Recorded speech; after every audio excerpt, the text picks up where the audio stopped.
The strange way ancient humans dealt with insomnia. Tonight at 3 a.m., you'll wake up.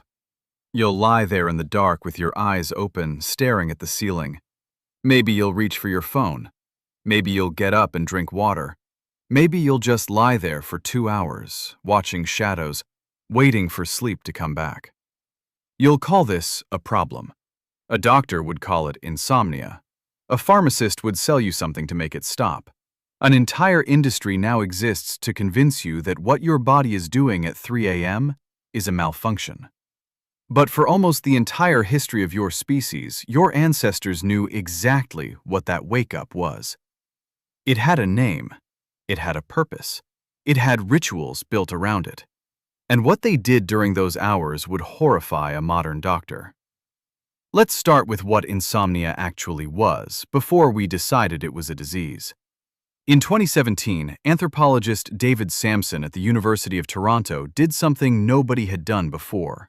He attached sleep tracking devices to dozens of Hadza tribespeople in Tanzania, one of the last hunter-gatherer groups on Earth, and recorded what their sleep actually looked like across 20 days and nights. What he found has been called the most important sleep discovery of the century. Out of 220 hours of observed nighttime, there was never, not once, a single moment when all of the adults were asleep at the same time. Someone was always awake. Always. Without coordinating it, without scheduling it, without thinking about it, the group's sleep was staggered.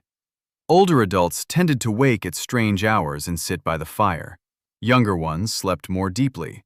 Some people would wake at 1 a.m., others at 3, others at 5. The group as a whole was never fully unconscious. Sampson named this the Sentinel Hypothesis. For 300,000 years, your ancestors lived in a world where being completely asleep at the same time as everyone else meant the whole group could be killed in their sleep. Evolution solved this problem in the simplest possible way. It made some humans light sleepers. It built insomnia into the species as a feature. The person waking up at 3 a.m. wasn't broken. They were on duty. This is why insomnia tends to increase with age. Older adults across hunter-gatherer cultures are documented as the natural night sentinels. It isn't a sign that something has gone wrong with your body. It is a sign that your body still thinks it has a job. But ancient humans didn't just wake up. They used the hours. Historian A. Roger Ekirch has spent decades digging through medieval records and found something modern science is only now catching up to. People in pre-industrial Europe didn't expect to sleep through the night. They expected to wake. They had a name for the period between first sleep and second sleep. They called it the watch. And during the watch, they did things our culture has completely forgotten how to do. They prayed. They wrote. They visited neighbors. A 16th century French physician recommended that couples conceive children during this window because, in his words, they would do it better. People interpreted their dreams while the dreams were still warm. A doctor's manual from the 1500s advised that the best time to study and reflect was during the quiet hours when the mind was naturally still. Insomnia in this world was not a thing to fight. It was a room you walked into for a while. But the strangest part is what they reached for when they actually couldn't sleep.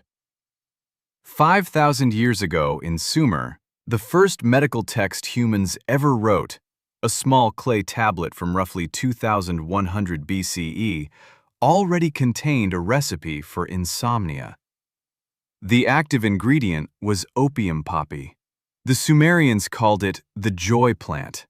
They had figured out, through pure trial and observation, that the seed pods of a specific weed could reliably end the inability to sleep.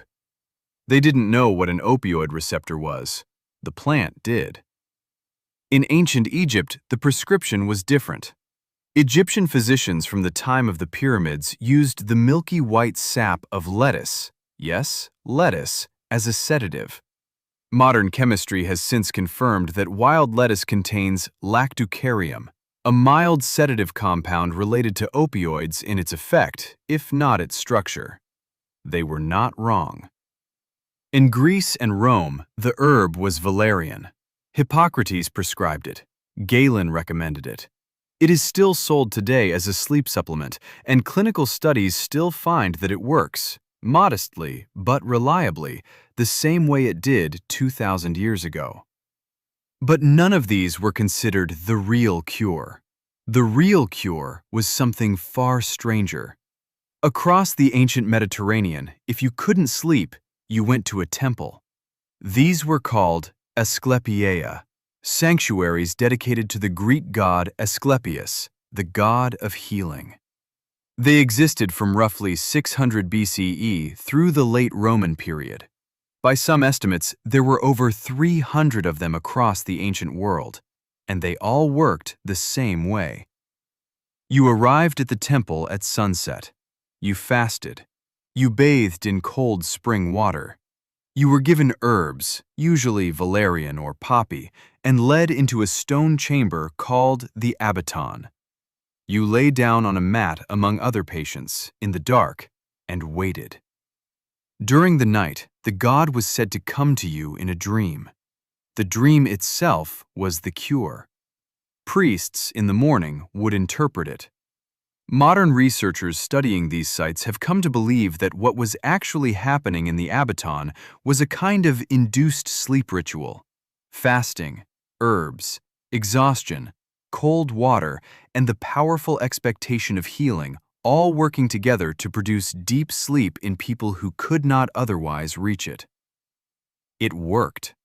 Records from these temples, inscribed into stone tablets that still survive today, list thousands of patients who reported being cured of their insomnia after a single night. And here's the part nobody talks about. The Asclepieia weren't treating insomnia as a malfunction. They were treating it as a message. If you couldn't sleep, the god had something to say to you. The cure was to receive it. For thousands of years, every culture that had a word for insomnia treated it as meaningful. Greek philosophy linked it to unresolved thought. Medieval Christians linked it to the soul's restlessness. Indigenous cultures across North America treated wakeful nights as the ancestors trying to reach you. The idea that 3 a.m. wakefulness is a medical problem, that the appropriate response is to swallow something and shut it off, is roughly 70 years old. The first modern prescription sleeping pill, Doradin, was released in 1954. Within a decade, restless nights were no longer something to interpret. They were something to silence. And here is what almost nobody understands. Your insomnia is not a defect in your sleep system. It is your sleep system doing exactly what 300,000 years of evolution built it to do. The wake up at 3 a.m. is a sentinel circuit firing in a brain that no longer has a tribe to watch over. The restlessness is a watch with no one to interpret it. The mind that lies in the dark, unable to shut off, was, for almost the entire history of your species, a mind doing its most important work. There is a reason the ancient remedies were never quite enough to make insomnia disappear entirely. The point was never to eliminate it. The point was to give it somewhere to go. Tonight, at 3 a.m., when you wake up and reach for your phone and feel that quiet panic that something has gone wrong with you, remember this: nothing has gone wrong with you. Your body is offering you a room your ancestors used to walk into deliberately. A quiet hour with nothing to do, no one to perform for, and a mind that for the first time all day belongs entirely to itself. For most of human history, this was sacred. It still could be. You just have to remember what it was for.